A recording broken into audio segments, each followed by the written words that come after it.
Voy a dar una pequeña semblanza del coordinador, el compilador de este libro que presentamos el día de hoy: Diseño bioclimático, confort, sostenibilidad, resiliencia y salud, bajo la coordinación del doctor José Roberto García Chávez. El profesor José Roberto García Chávez es doctor en arquitectura con especialidad en arquitectura bioclimática y tecnologías sustentables por la Architectural Association School of Architecture del Reino Unido. Actualmente es profesor e investigador del Departamento de Medio Ambiente de la División de Ciencias y Artes para el Diseño del campus de la Universidad Autónoma Metropolitana del campus Azcapotzalco, donde imparte docencia a nivel de licenciatura y posgrado. El libro que tengo en mis manos es el resultado de esta acción de varias instancias en la Unión Europea y en la Universidad Autónoma Metropolitana, así como en el CIPESTAB. Entonces ustedes ya lo van a ver más adelante, pero básicamente en el libro hablamos sobre cambio climático. Sabemos la situación tan lamentable que tenemos en este momento a nivel planetario por afectaciones en la biosfera, en la hidrosfera, en la litosfera, y en este libro se hace una presentación muy importante en relación a la contaminación ambiental. Hay que recordar que 6 son los principales gases de efecto invernadero que nos están afectando, pero de ellos el dióxido de carbono, el CO2, es el que tiene la mayor participación, con un 73.6%, o sea, más de 2/3 partes de todos los contaminantes que se dan a nivel mundial provienen del CO2.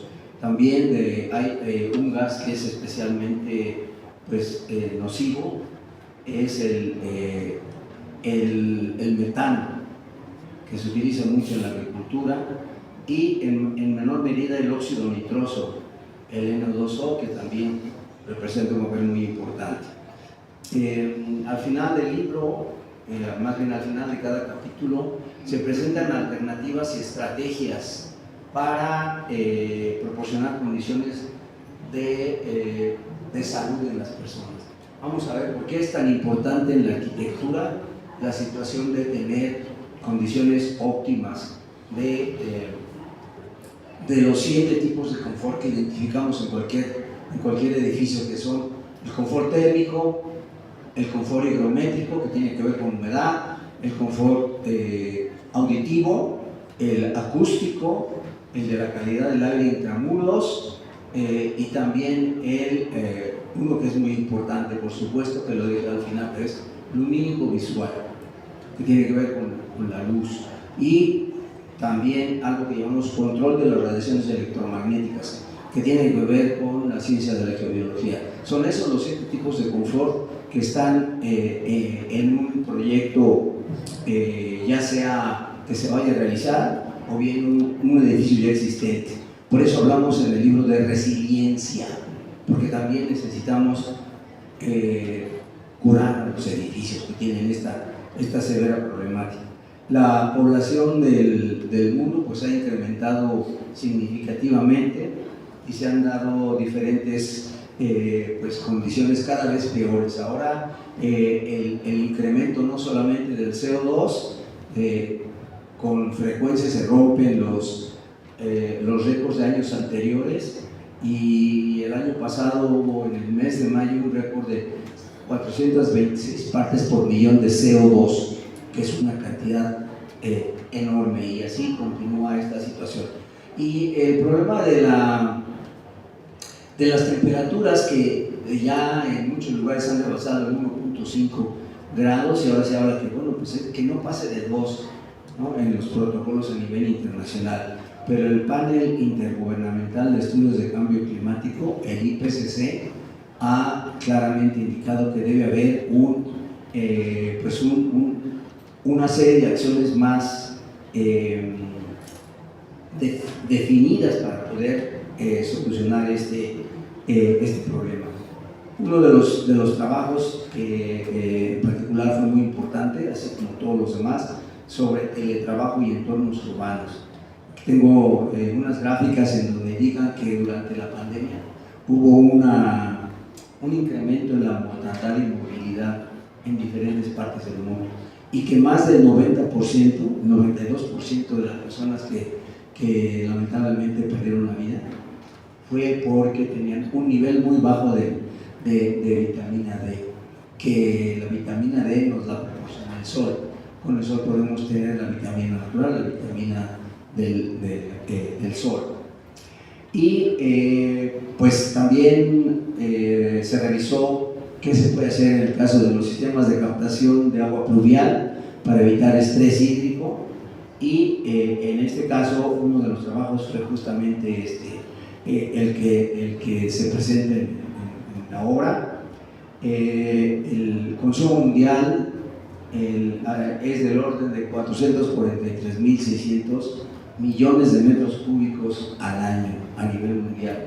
Pero algo que nos debe hacer reflexionar es que la Organización Mundial de la Salud establece que 100 litros diarios por persona es suficiente. Sin embargo, en México se consume del orden de 380 litros por persona al día.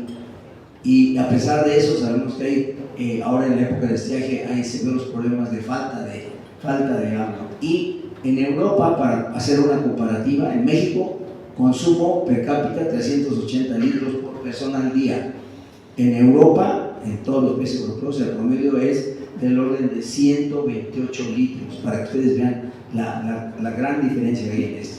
También un trabajo muy importante que se presentó en este libro fue sobre la categorización de las temperaturas superficiales y la aplicación de métodos de análisis remoto. Esto es de mucha utilidad porque se pueden aplicar, extrapolar las acciones que se llevaron a cabo en este trabajo para otras instancias. También se presentan en este libro trabajos sobre cómo solucionar el problema de las aguas residuales en suelos cársticos, que son suelos como los que hay en la región del Caribe, de la península de Yucatán, así como también qué se plantea para evitar los problemas de la isla de calor urbano, y cómo se plantea una serie de acciones en el istmo de Tehuantepec para que sea verdaderamente sostenible este corredor interoceánico que ya va a estar funcionando. Y por último, en es las aplicaciones de la cal como material sostenible y sanitizante, que también se presentó en este trabajo.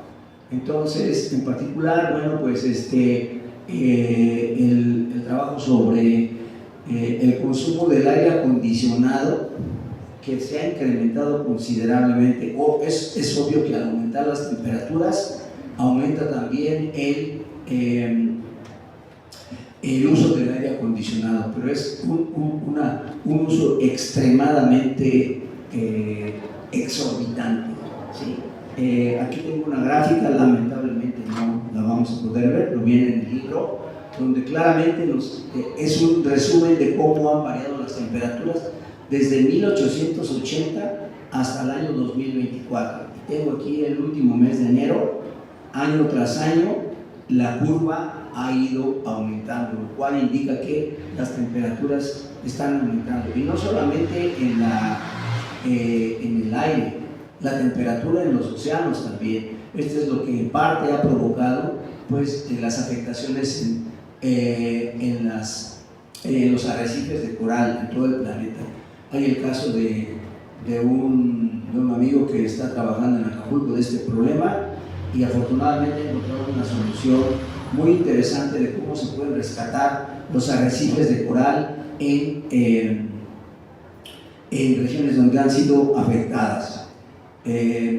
Entonces, de una manera muy breve les he comentado en gran parte en una parte muy somera los trabajos que se han presentado y pues algo que para mí es muy importante como arquitecto es el papel que juega en la salud humana.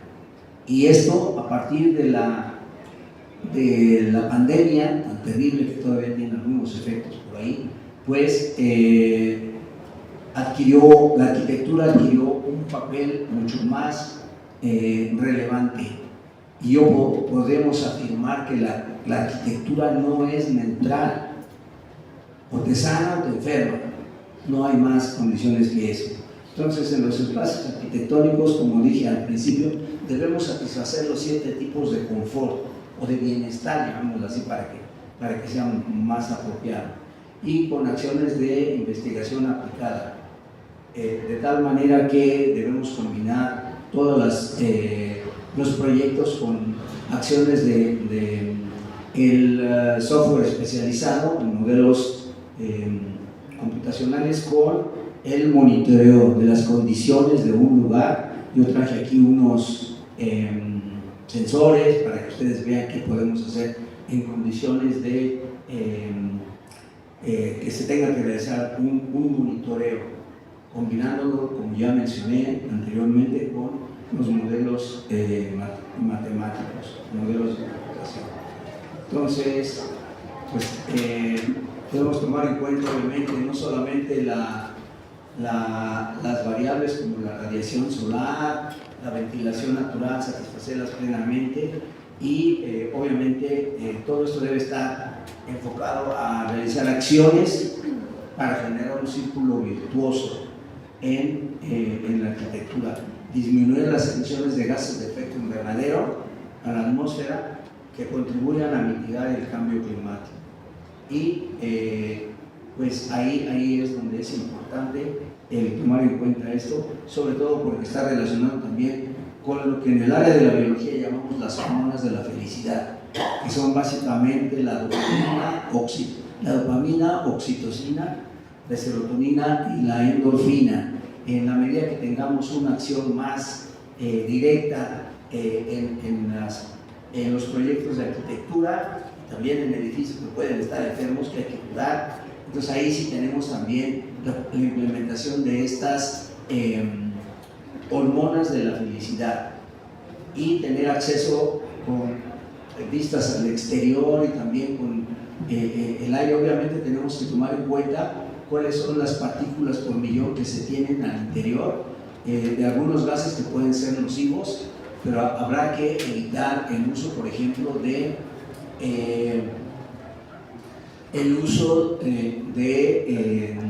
cierto tipo de equipos que estén afectando la calidad del aire intramuros.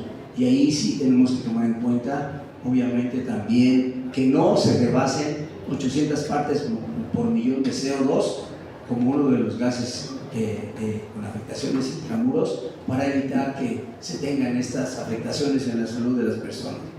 Entonces, ya como conclusión, para dar el paso a la maestra Montserrat, al maestro Francisco, pues sí es necesario implementar medidas correctivas y estrategias orientadas a hacer un uso sensato y sostenible de todas las variables de diseño en la arquitectura y contribuir con ello a mejorar el medio ambiente, a mitigar el cambio climático, pero sobre todo a mejorar la calidad de vida y, lo más importante, la salud. Ahora, en la arquitectura hay un compromiso todavía más directo y más válido para que se tomen en cuenta estas acciones, no solamente en proyectos que se vayan a realizar, sino también en los edificios ya construidos, que requieren seguramente de una serie de estrategias para mejorar sus condiciones del interior de calidad, digamos, con estos 7 tipos de confort que ya les comenté. Repito, por último, confort o bienestar térmico, higrométrico, que es humedad, con confort lumínico visual, auditivo, olfativo, calidad del aire intramuros y control de las radiaciones electromagnéticas. Con esto concluyo mi presentación. Si hay alguna duda, al final podemos pasar a preguntas de ustedes. Cedo el micrófono a la maestra Montserrat.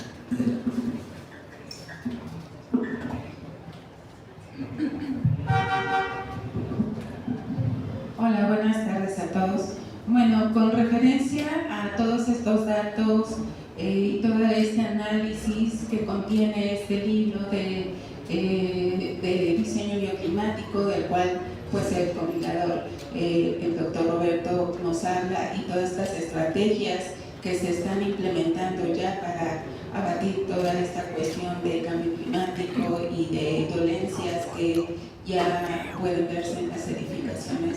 Puedo decir como antecedente que hoy en día hagamos conciencia que somos 8.200 millones de habitantes en todo el mundo, y que de ese gran número de población mundial, aproximadamente el 56% vivimos en ciudades. Es decir, que la población urbana rebasa el 50%, ¿no? Y que, bueno, la tendencia hacia el 2050 pues ya va a continuar, ¿no? Va a continuar con esta tendencia de una población urbana cada vez más creciente, y se prevé que para el 2050 7 de cada 10 personas viviremos en ciudades. Como podemos ver, pues esta situación creo que comenzó estas transformaciones en nuestro entorno habitable, inició más fuertemente en la segunda mitad del siglo XVIII con la cuestión esta de la revolución industrial. Pues se fue haciendo una transformación de las costumbres y las actividades económicas de agricultura y ganadería hacia ya las actividades de las nueva producción de la manufactura, ¿no? Y todo esto fue repercutiendo social, económica, políticamente, y pues también fue afectando nuestros entornos habitables, teniendo cada vez más y yendo hacia una modernidad, previendo también todos estos, o siendo testigos de todos estos cambios tecnológicos, todos estos cambios también de habitación, ¿no? Ya también las comunidades empezaron a transformarse, y pues cada vez más la población empezó a vivir cerca de las fábricas, y bueno, ya todo se fue transformando hasta pues tener hoy en día una afectación en el ecosistema a nivel mundial, con los datos que ya nos proporcionó también el doctor García Chávez, ¿no? Y ahora me parece que la población anterior era más consciente, ¿no? de ese cuidado del entorno natural, de los recursos, y conforme fuimos introduciéndonos a una era moderna, cada vez más moderna y globalizada como la que actualmente vivimos, pues humanamente nos fuimos haciendo más inconscientes de tomar en cuenta estos parámetros y estas acciones naturales, y pues todo lo que imperaba era un cambio hacia esa modernidad, ¿no? Lo que repercutió en pues una afectación negativa a los sistemas que ahora les llamamos socioecológicos, que es esta interacción que tiene pues toda actividad humana, toda actividad, cómo llevamos a cabo la vida urbana hoy en día, y cómo nuestras acciones y nuestras actividades económicas, toda la transformación en el territorio y en el espacio habitable, pues tiene también en toda la cuestión de contaminación, en la cuestión de pues del abatimiento de estos recursos naturales, en un excesivo uso energético, y todo eso nos ha llevado pues a estas cuestiones de cambio climático, contaminación, esta situación de analizar ya también el aumento de la temperatura a nivel mundial. El dato que nos daba el doctor García Chávez, que desde 1880 al 2024 este aumento de la temperatura pues coincide, ¿no? con estos inicios de la revolución industrial, y cómo nuestros suelos fueron siendo menos impermeables, y bueno, toda esta cuestión que ahora vivimos, ¿no? Por lo tanto, considero que este libro pues es totalmente importante para que hoy como sociedad, como arquitectos, como ciudadanos simplemente nos demos cuenta de esa conciencia que ha impactado a nuestro entorno natural, ¿no? Y que este libro pues nos presenta diferentes estrategias a nivel, obviamente, al interior de las edificaciones, pero también de esas mejoras de confort ambiental, con ese enfoque de diseño bioclimático hacia una resiliencia y hacia una mejora en la salud de la población. Pero también esta edificación obviamente va a repercutir a nivel urbano, ¿no? Si cada vez más somos más conscientes de que requerimos cuidar los recursos naturales, de cuidar estas cuestiones de ventilación, de iluminación natural sobre todo, y aportar como ciudadanos y como diseñadores, urbanistas y arquitectos a una mejora de la calidad de estos entornos socioecológicos. Gracias. Y cedo la palabra al maestro Francisco Ramírez. ¿Sí se oye? Bien. Aparte de mi labor como arquitecto, también he tenido la gran fortuna y la gran responsabilidad de ser también docente. He sido afortunado, he dado clases en varias universidades. Y siempre que tengo alumnos de nuevo ingreso, les pregunto, bueno, ¿ustedes por qué entraron a estudiar arquitectura? Veo que aquí hay varios estudiantes de arquitectura, ¿sí? Entonces, la gran mayoría me dice, es que yo gustaba dibujar, que quería hacer mi casa, ¿no? Ese es el principal motivo. Y honestamente hablando, digo, yo también entré por la misma razón.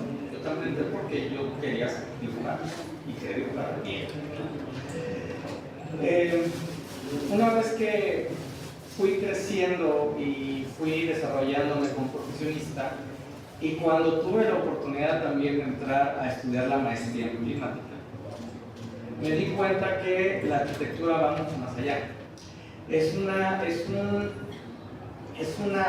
profesión con un amplio espectro, ¿sí?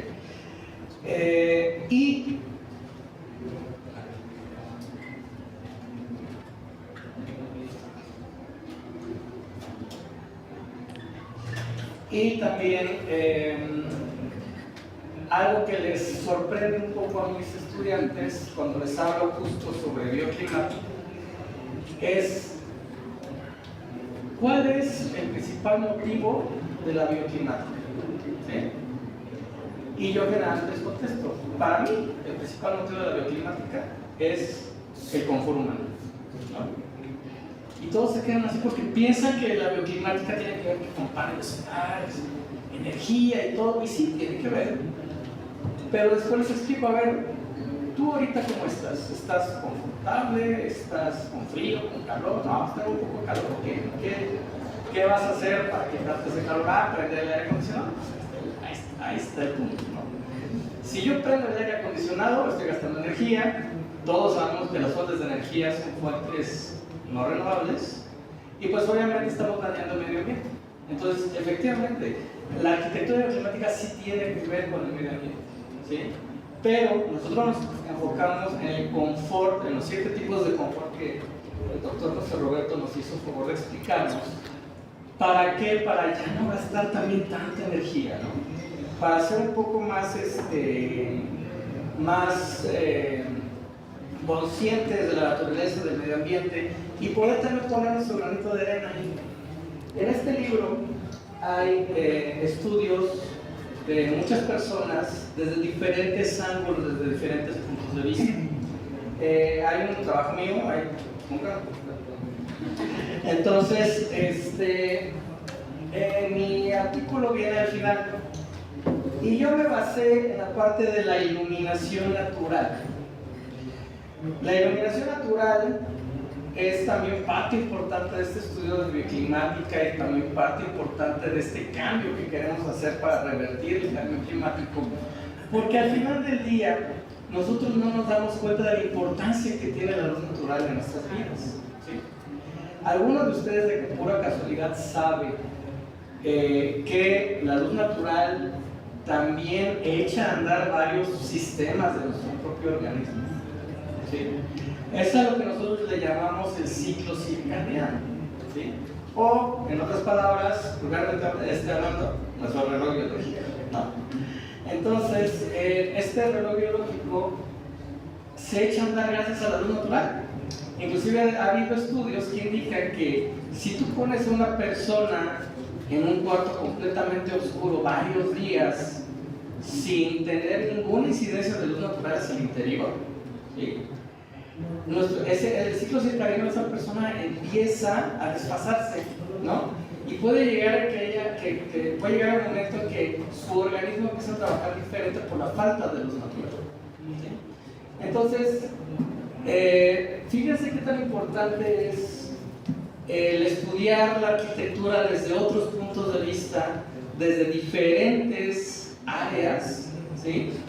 Y esa es la belleza de la arquitectura. La belleza de nuestra profesión es justamente esa, ¿sí? Podemos estudiar biología, arte, ¿sí? Urbanismo, paisajismo, o sea, es muy amplio, ¿sí? Y es importante también que consideremos, que empecemos a considerar también a la arquitectura como una actividad holística, ¿sí? ¿A qué se refiere con holística?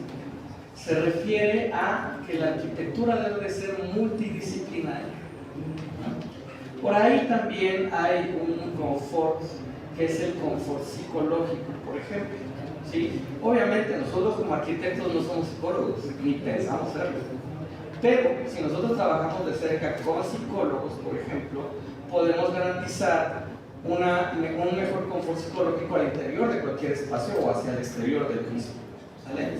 ¿Para qué nos ayuda?